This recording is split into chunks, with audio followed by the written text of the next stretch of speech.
people have talk a lot about, you know, Epstein having released the lists, and Epstein was, you know, collecting blackmail and all these people. He's doing it for Israel to control America, blah, blah, blah. It's obviously a lot more complicated than that, more nuanced than that. But so far, the people who have actually suffered the most or had their reputations trashed has not been because necessarily that Epstein, for example, or someone controlling Epstein who had access to information released it, but rather through exposing Epstein himself as a pedophile and then associating people with him. Yeah.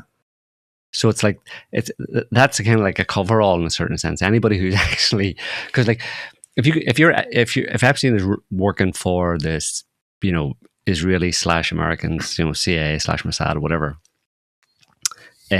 collecting all this information, he's inviting, getting to know these people, giving them money, you know, taking their money from them, investing it in places maybe suspiciously or whatever, bringing them to the island for conferences, bringing Stephen Hawkins, for fuck's sakes, to his island for a conference on the new physics or whatever it is, you know, throwing money at all these different projects to collect all these people. And the whole point is to that while they're there, hey, do you want a massage? Like, you're not going to ask Stephen Hawkins if you want a massage, like, but others, do you want a massage? And then, you know, hidden cameras, take pictures, that kind of stuff. Then you have to kind of like, you know, it's dangerous to release any one of those pieces of information if you have it, like a photograph or whatever, to try and out someone. It's almost better in a certain sense to out Epstein himself as this pariah. So then everybody who has ever talked to him is put on notice. Not that, and if they were ever associated with him, they're not being targeted specifically, but now they know that their name merely associated with Epstein. It's almost like Epstein didn't do a good enough job in the sense that he didn't get enough information from all the people that were on his island or contacted him or used his financial services and stuff, including people like Harry Potter, Daniel Radcliffe and stuff like that, you know, like a whole long list of all these people. And it's implausible to think that they were all up to kiddie fiddling or something like that, you know. So probably most of them weren't and declined his offers to try and be compromised. So then it's like, well, how do we best use Epstein? Because it hasn't really worked as well as we like to have had. We thought all these people could be corrupted, but very few of them, relatively, of all the people that brought in contact with them, were actually corruptible. We don't have photos of them doing anything wrong. Yeah. So how can we still get compromise on them? Well, let's expose Epstein as this and make him into this pariah, and then anybody, you know, with any association with him, even if it wasn't incriminating, they're not going to want their name released. Even if it's like, for example, Harry Potter, Daniel Radcliffe, you have information that he used Epstein's services, for example, to offshore some of his money to the Virgin Islands. Totally legitimately, if you went through the whole thing and there was an investigation, you'd find Daniel Radcliffe didn't do anything wrong. But if you were to release that information, he's not going to want. That's pretty bad press to then release that to the press and have Daniel Radcliffe information, like you're saying, releasing these photographs, information just about him, for example, released to the press about him having invested money with Epstein. Now, if that happened, holy shit, all he sees is his name and Epstein in the title of in the headline of an article. Do you know what I mean? Yeah. So it's like, it's almost self-censorship. The best kind of blackmail is not where you have to actually threaten someone, send a horse's head to the fucking front door or something, or send them list their extended family tree or anything like that, where they themselves understand the situation and will self-censor. So they'll all be kept online, you know, and they know implicitly what's remarkable though is that between and censorship here, what I mean is pretty much what it comes down to would be criticism of Israel. Okay. That's what it comes down to, is criticism of Israel and what it's doing today and has been doing for the past. Because none of these guys felt scared, with the exception of Andrew, because he was deliberately framed visiting the mansion post the first trial and conviction. Who? Edward? There were movie actors. There was Bill Gates was going to his mansion with his wife and the island, all through the teens. But isn't it crazy though that none of them felt, oh God, I have to get away from this guy? Isn't it crazy that Bill Gates' wife divorced him after that came out, that Bill Gates was on the list and had visited Epstein's Island many times. And we didn't get all the details, whatever, but the implication was that he was partaking, that he had committed adultery in some way on Epstein's Island, and his wife divorced him for it. But like, I don't think you can understate that in terms of their broad strategy, because what Israel is doing today and what the Americans, at least the deep staters and stuff, support Israel in what it's doing today, and in terms of remaking the Middle East, and in that process slaughtering Palestinians. I don't think you can underestimate how important it is to the Israelis and those people involved in that plan that has been a long time coming, a long time in the planning, that they needed to have a way to suppress protest, public protest, not just public protest, but more importantly, influencer protest about what they're doing. Yeah. Like if you had a lot of Hollywood actors and different celebrities, all who are decent enough people, publicly speaking out against this, I saw the effect that would have on the population. Yes, absolutely. It could change the policy radically. That propaganda, like from the Israeli point of view, that negative propaganda, that's how Vietnam started. That's how Vietnam ended. So they know that. So I saw one A-lister recently. Right. Joaquin Phoenix this week on Theo Von. Right. Fucking starving kids to death. What's wrong with these fucking people? But hardly where are the rest of them? Where are the rest of them? It's in your Joaquin face. Phoenix, he's probably clued in. Right. Because he's done probably not an A-grade movie, B movie, but it's pretty dark about a pedophile network he uncovers. So he knows about some of this stuff. So for me, that's the most, from a bird's eye view, let's say, from the broader perspective, that's the real. I mean, there's obviously many other aspects to it, and the details about making money and all this kind of stuff. But they're the major effect that I think I can possibly at least infer from the timeline, from the whole Epstein saga and the names on the list and all this kind of stuff, is that the purpose of it was to suppress dissent, celebrity or influencer, high profile people's criticism of Israel, and they're doing. Can you imagine if Queen Elizabeth was still alive? She might say something, but for the fact that her son is hamstrung by, because somebody said that they felt,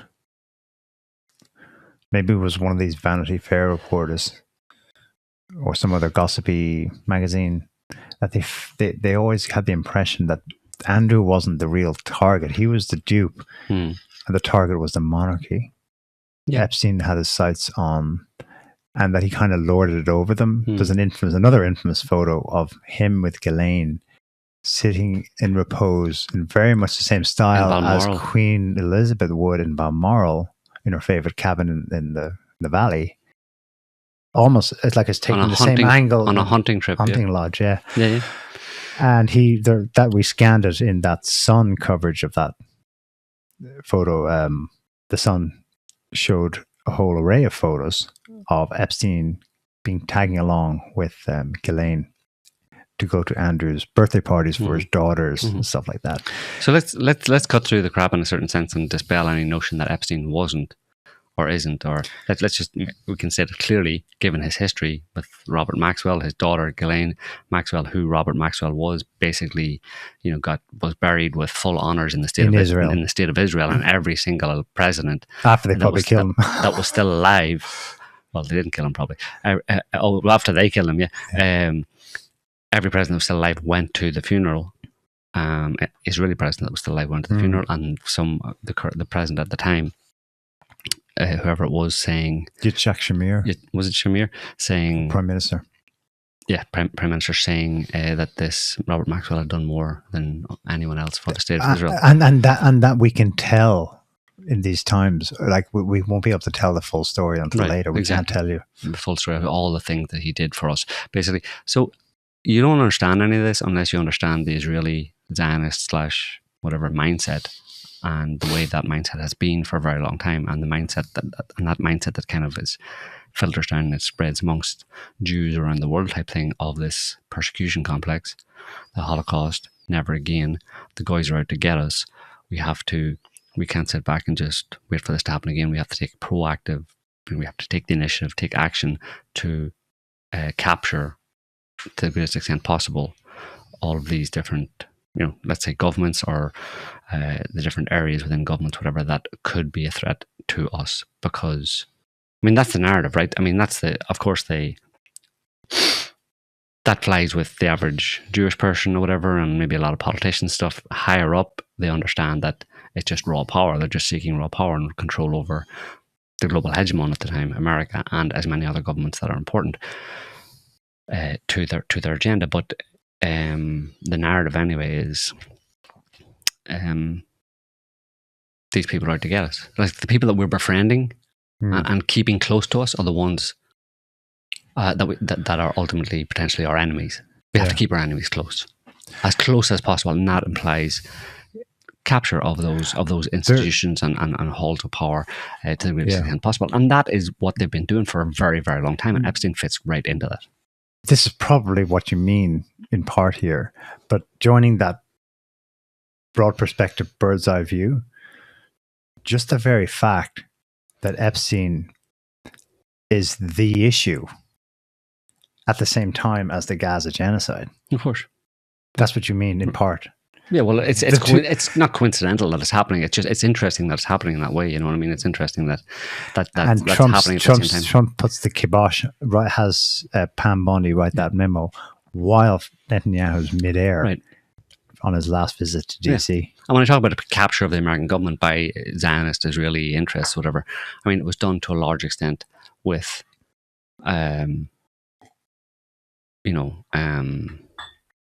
connivance of the powers that be in America. Like I've said before, at this point, and for a very long time, there's no separation between American and Israeli interests as it pertains to the Middle East.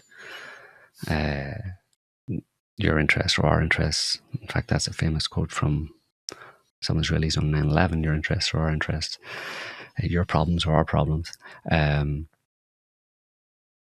So it's not so much. People shouldn't see it as this hostile takeover by the Israeli lobby, although they have had to do that to some extent, because there obviously is dissent within the American establishment over the years against this overweening influence of the Israeli establishment.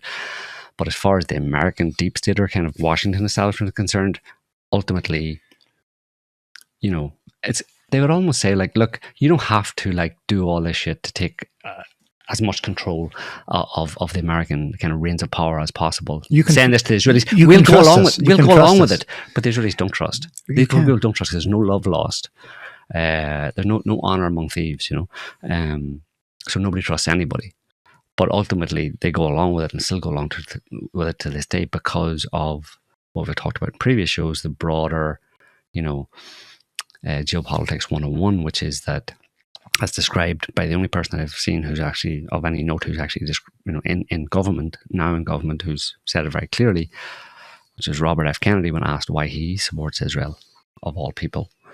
And he said, because Israel is our unsinkable aircraft carrier in the Middle East, and it allows us, the Americans, to maintain control over the Middle East, a very resource-rich part of the world, that keeps us in power, basically, keeps us as a hegemon.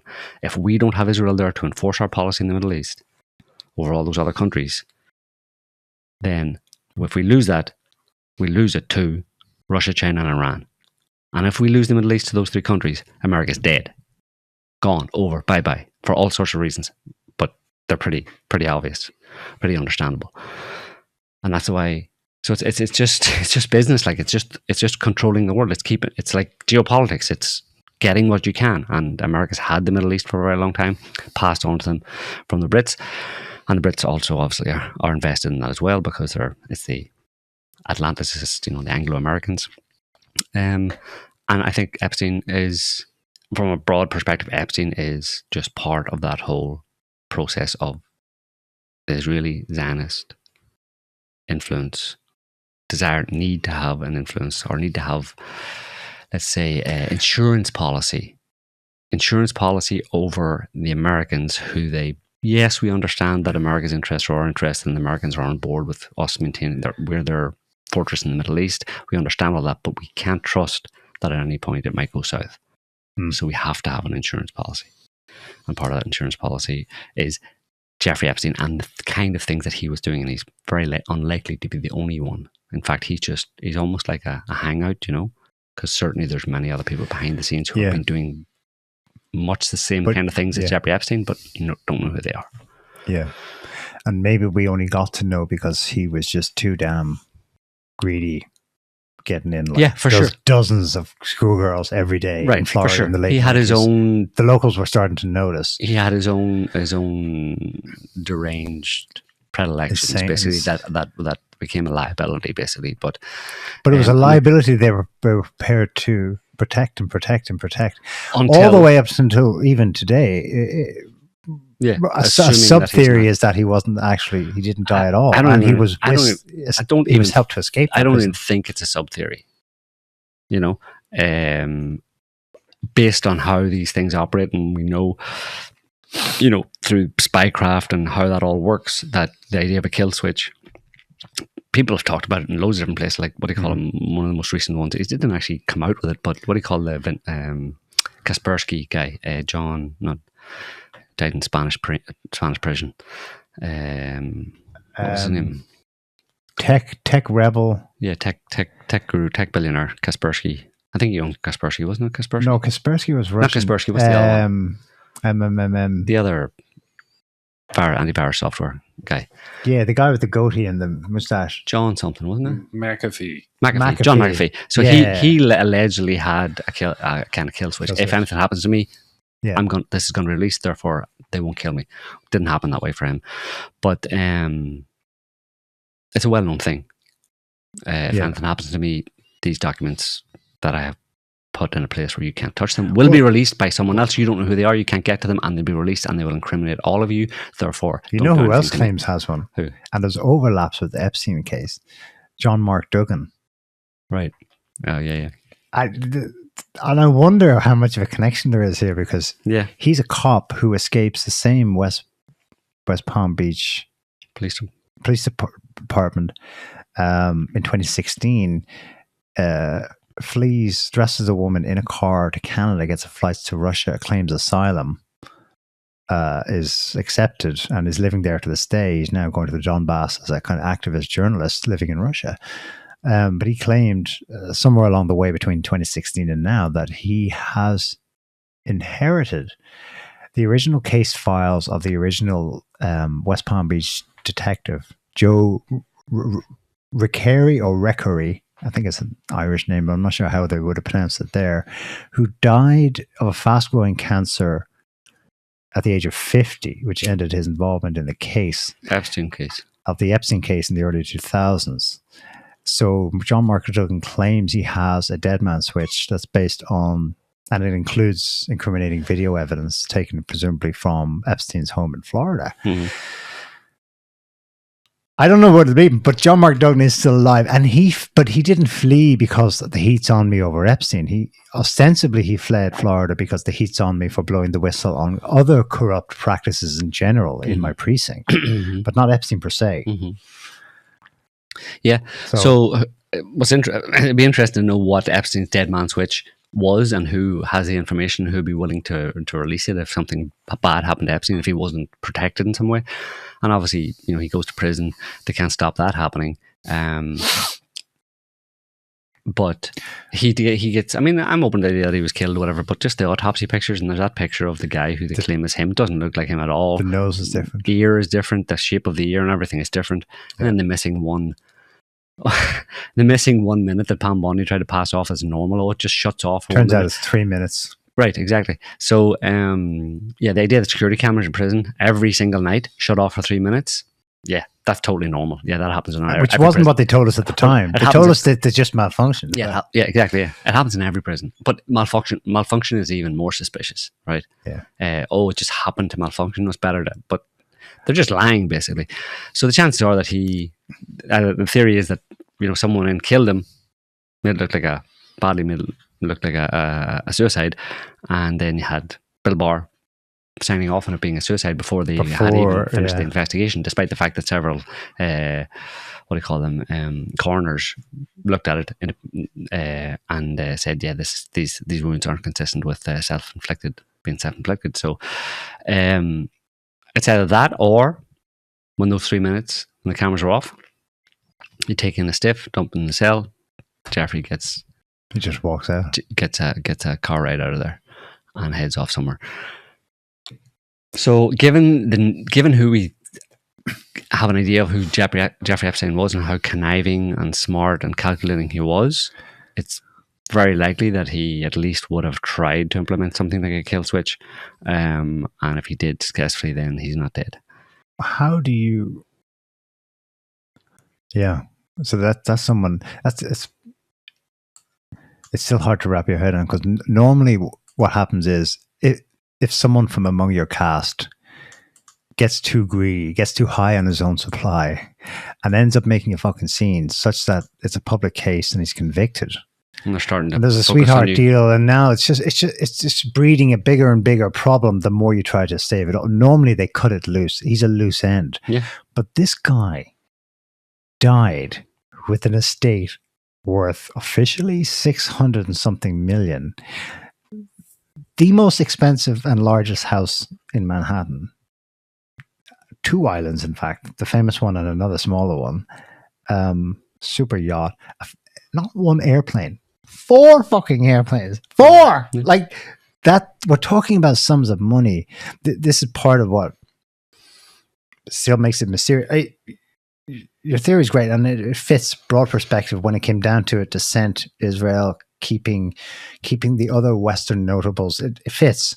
But the volumes of money involved are obscene. But that was his own. And how does Les Wexner, who was next introduced to after Maxwell in the 90s, Victoria's Secret guy, how does he, a successful and surely crooked and savvy in some way, because he definitely had ties to the mob in the 80s and 70s himself. He's an old hand. He's in his 60s at that point. He's not going to suffer fools gladly. How does he sign over power of attorney to a man still in his 20s? Because Jeffrey Esptein trafficked young boys to him because he was homosexual, and possibly either a homosexual or a homosexual pedophile. So you think Epstein used it over him to induce it from him? But that's one example of just straight up, blackmail.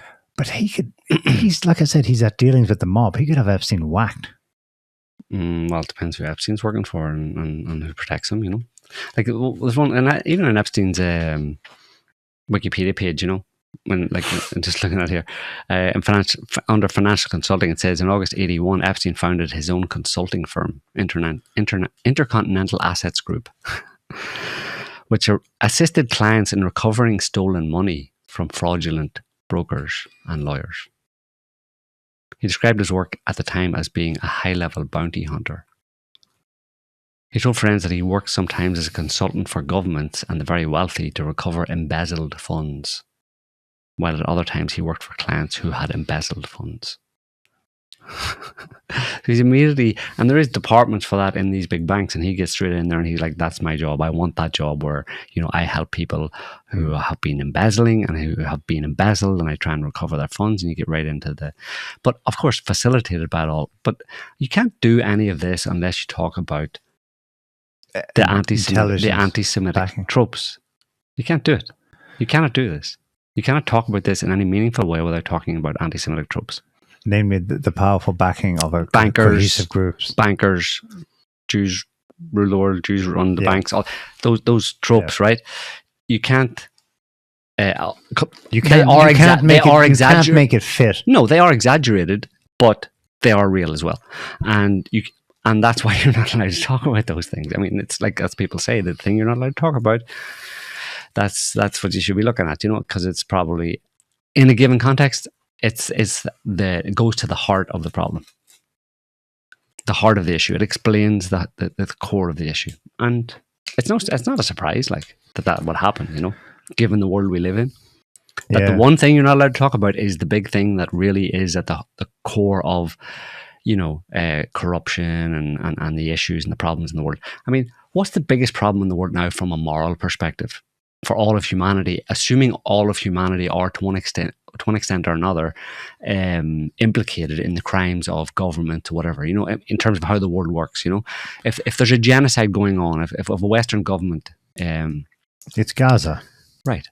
There's a mass slaughter, mass genocide of people going on because of who they are. Because, and that's a country that is fully supported by Western governments, and particularly America, and also Western European governments, even Eastern European governments and other governments. And they're facilitating it.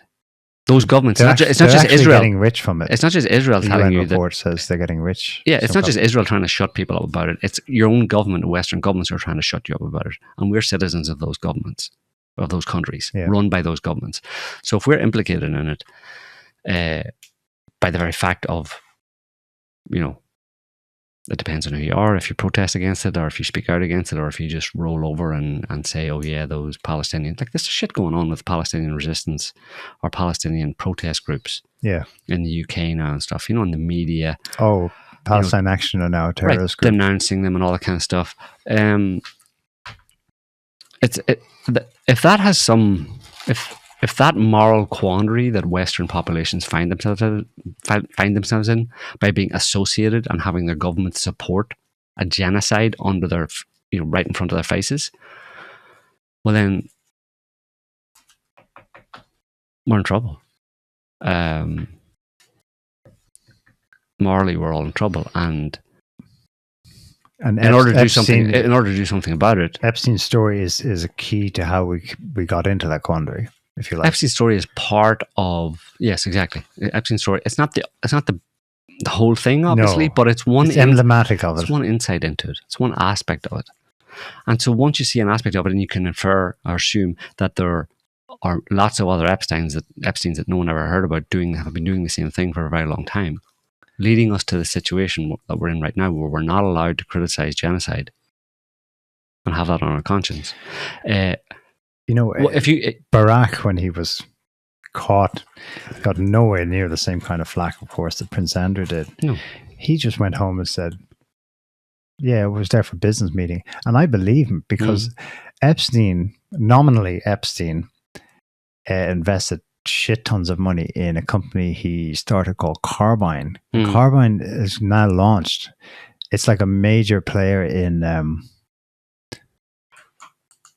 something like Palantir is doing, hoovering up emergency response data. I forget what it is. Look it up. Carbine. It's basically a spin-off company started by former Unit 8200 people, which is Israel's NSA. Anyway, I believe him. He was there to... Jeffrey, what's going on with the money? That's why he was there, you know? Right. Business deal.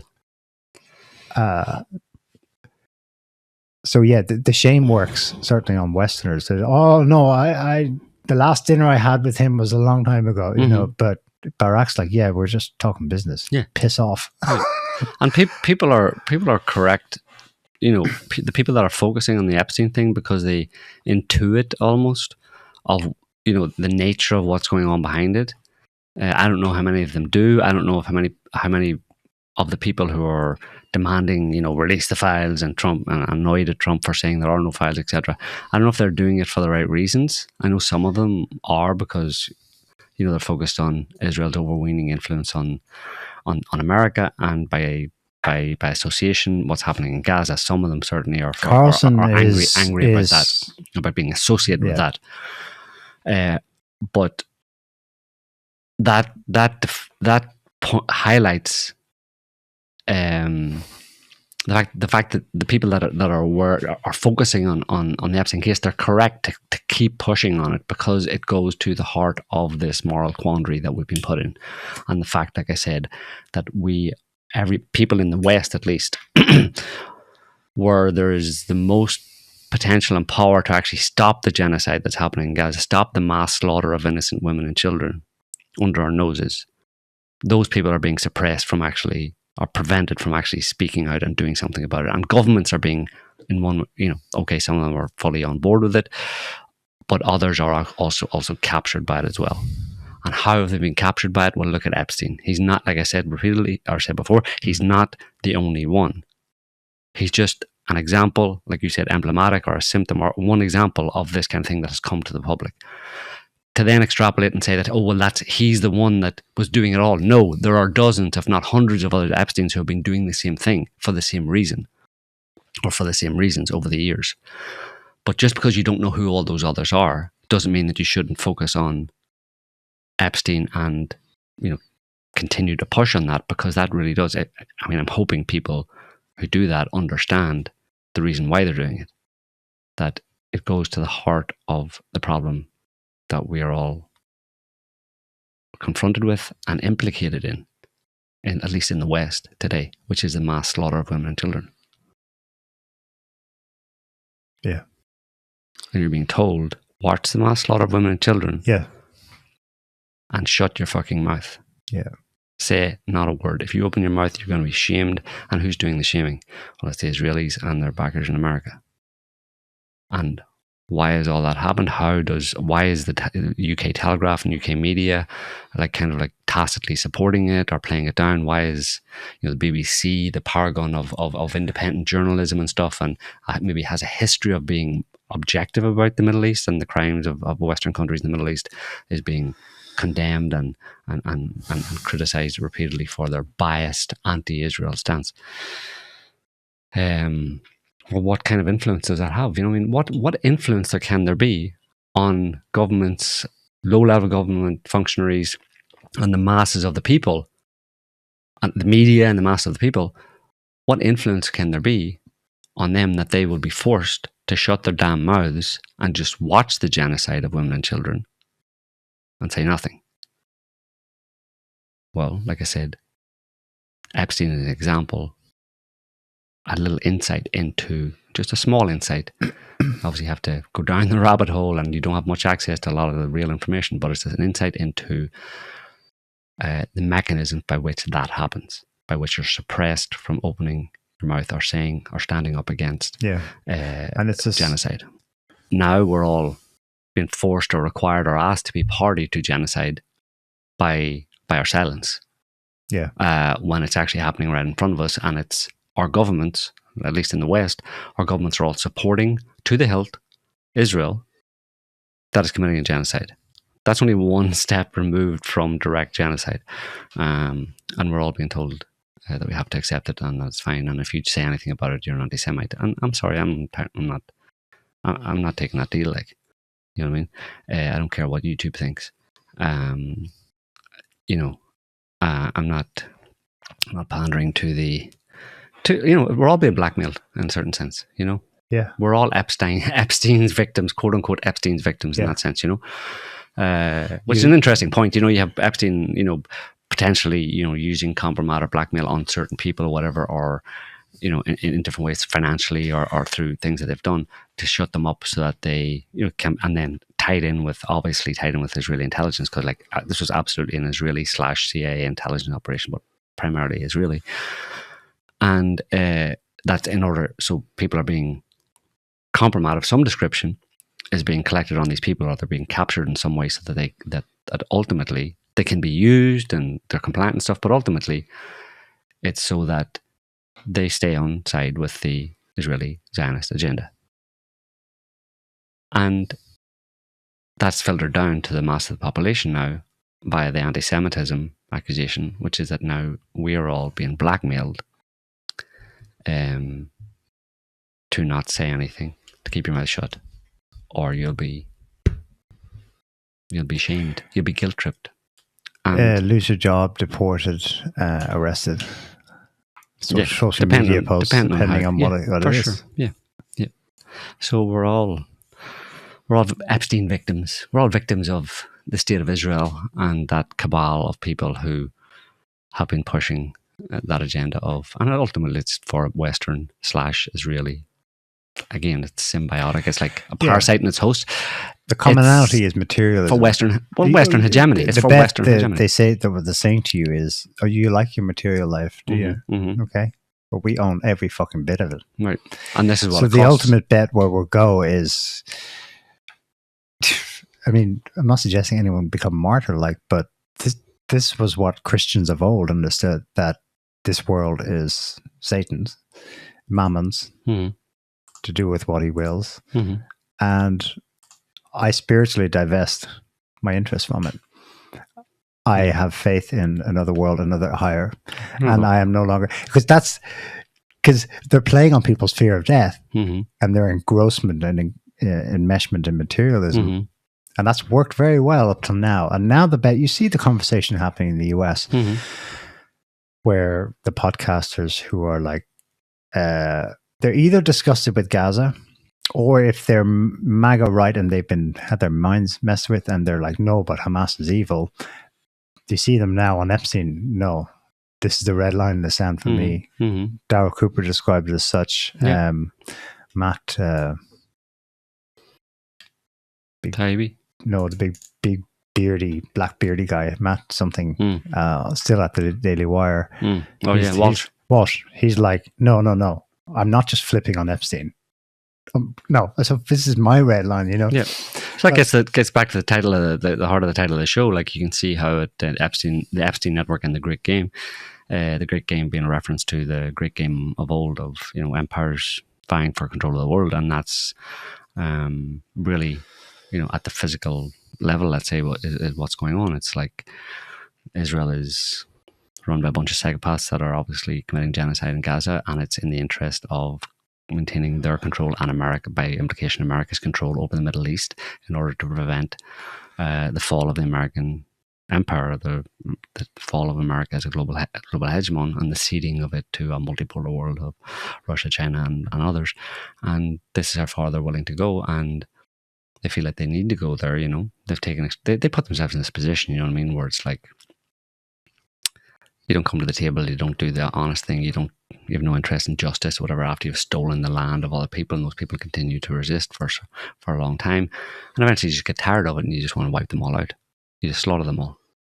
And once you've done that, because that's your most pressing problem, because it's right on your border, it's within your borders as far as the Israelis are concerned, you slaughter all them, and then you move on to, in the meantime, you do Lebanon, you do Syria. Look what they've done in Syria. Just this chaos week in Syria. Yeah, of course, mass murder. Now it's declared that southern Syria is de facto ours. Right, and then they're going to move on to Iran for round 2 of Iran, and that's all for the modern Great Game. It's all in service to power, personal power for these people. And in order to serve their interest of personal power, we're meant to watch genocide and shut our mouths. I'm sorry, didn't sign up for that. Nobody told me that I would have to do that, and I'm pretty sure if they did, I would have said no. So, and I don't feel obliged to do that, so I'm not going to do it. So, and I'm not going to not speak about the thing that at this point, we've not spoken about it for a very long time.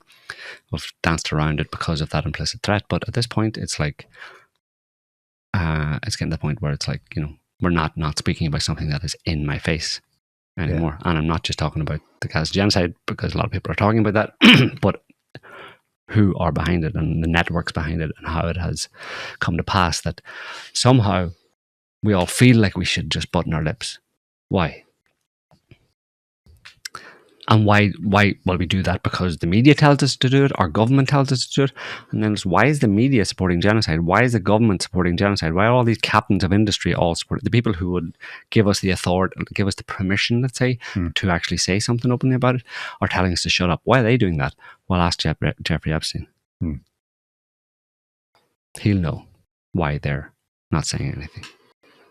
And like I said, he's one of many. He's not the only person. But it's fine when you just get one person that's symptomatic of, and you can extrapolate out to many more. That's fine. I'm not going to get to know all the rest, but I can certainly extrapolate out and understand that there's a big network and it involves a lot more people than Jeffrey Esptein. Yeah. But all doing effectively the same thing, and that's why it's so effective.